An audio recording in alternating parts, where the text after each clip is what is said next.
Welcome back to the next episode of Meet the Pros. This episode, we're meeting with Dan Surbey. He's the president of Akton Foundation, and they are a foundation company that specializes in foundations and drainage. And they're here today to talk to us, or Dan's here today to talk to us about preventative measures to help keep water out of your basement. Dan, thank you so much for joining us today. And with this spring melt coming, or already here, what are some great things that we can do to help keep water out of our basement?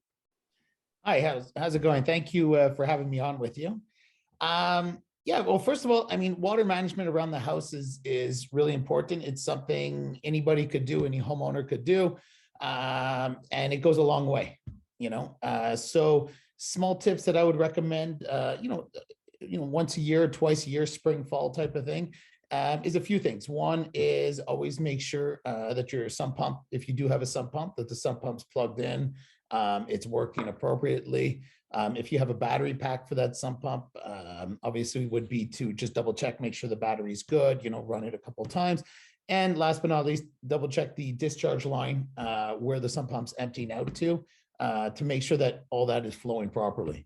These are a couple little tests you can do yourself, lifting the float and everything else. As for the outside of the house, we would always recommend ones to have gutters on a house. Gutters will definitely keep the water from dripping around the perimeter close to the foundation walls. Have extensions on those gutters, run the water as far away from the property or as far away from the foundation wall as possible. And last but not least, always to make sure that you have a good slope around the house. Technically, really, you just don't want any water pooling close to the foundation where it could create damage or any infiltration into the basement. Well, that's actually very helpful for sure. Especially having those gutters. How many times I've seen houses without gutters, and that actually causes the earth to kind of concave into the foundation, causing a funnel right to the bottom of your footing, essentially. That's a kind of a quick, cheap fix: gutters, and then those extensions to keep the water away from the house. Yeah, for sure. And also to remember when houses are built, the way they excavate the house, the earth will always settle close to the house. So it's not uncommon that you have to add a little bit of earth or to try to raise the perimeter around your house to try to try to raise it up against the house to lower it going away from the house. Okay, and I'm assuming I can just buy dirt at the local pepinerie, and they can either have it delivered, or depending, I could buy bags and just kind of load it up against the side of my house. Yeah. It's not much more complicated than that.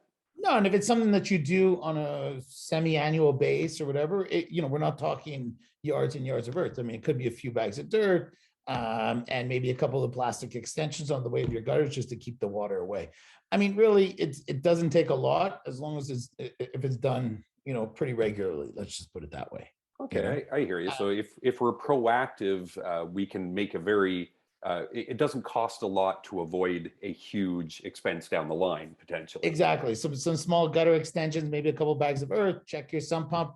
And these few tips could save you huge dollars of a lot of damage in the future, Also too, I mean, any regular homeowner, I mean, you don't have to have a special eye for it, but any homeowner too could always just take a quick walk around the perimeter of their house and just take a look at the foundation wall. Is there anything that's changed from one season to the next? Do you see any small cracks, from the corners of the windows or corners from the doors?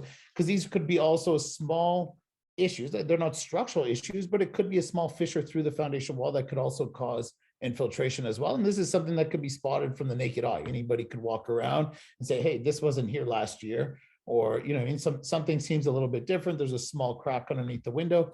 But, those small cracks, as much as they're not a structural problem for your home, those small cracks could create infiltration, which could turn out to be a bigger problem as well, And for sure, and a lot of us have a finished basement. We use it as a living space. Once the walls are closed, we're not really sure kind of what's going on behind those walls. So is there a way for us to know maybe these small cracks that you're describing are actually leaking, maybe even a minimal amount of water, but any water is not good in a basement, of course. So is there any way we can kind of figure that out without Yeah, for sure. I mean, what number one, I always recommend if you feel like there's something wrong, in your own house, there might be something wrong. Is to investigate a bit more. For example, going into your basement. I mean, you're used to your basement. You're used to the way it smells and everything else. If there is infiltration, sometimes you could smell a bit of more of a musty smell. It might be a little bit more humid. So something that most of the time the homeowner is even better to pick up something on this because they're used to what their basement smells like or not. So if you smell that little musty smell or something, it's something that raises a flag and says, we should look a little more into it.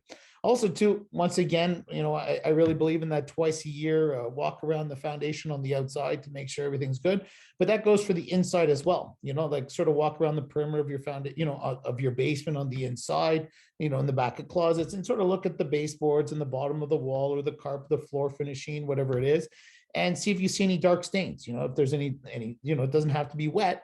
Maybe maybe there's a little bit of stains or a little discoloration in the paint or on the baseboard floor coloring. And these would all be signs that there could be a potential problem behind the wall.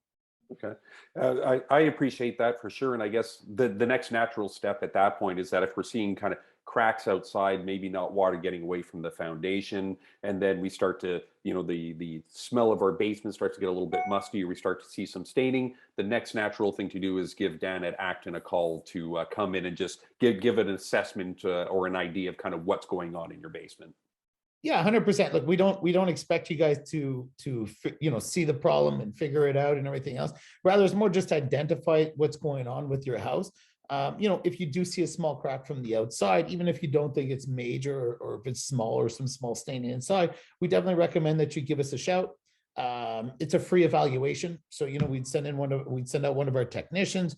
They would take a walk around outside, walk around inside, and look. A lot of times we get called out and it's a small hairline crack in the parging where it has, that hasn't penetrated through the concrete itself, and we say, look, there's nothing to be done, and we walk away. So it really, once we're able to get on site, we're able to give, the homeowners a better idea exactly what's going on and if there's any intervention that needs to be made as well to protect them in the future.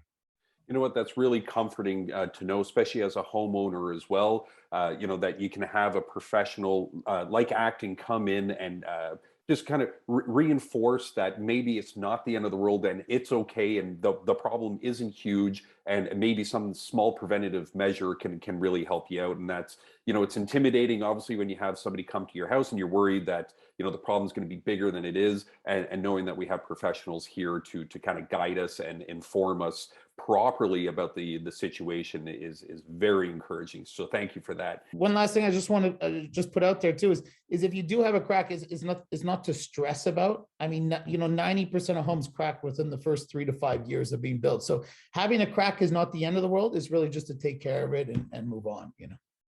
Dan, I love it. Thank you so much for sharing all this great information with us. I'm going to attach all your information to this video. So of course, if anybody has any questions or concerns about their foundation, they can get in touch with you. And I'm sure you're going to take great care of them, giving them evaluation on their property and help them out and give them that peace of mind. Thank you so much for joining us today, Dan.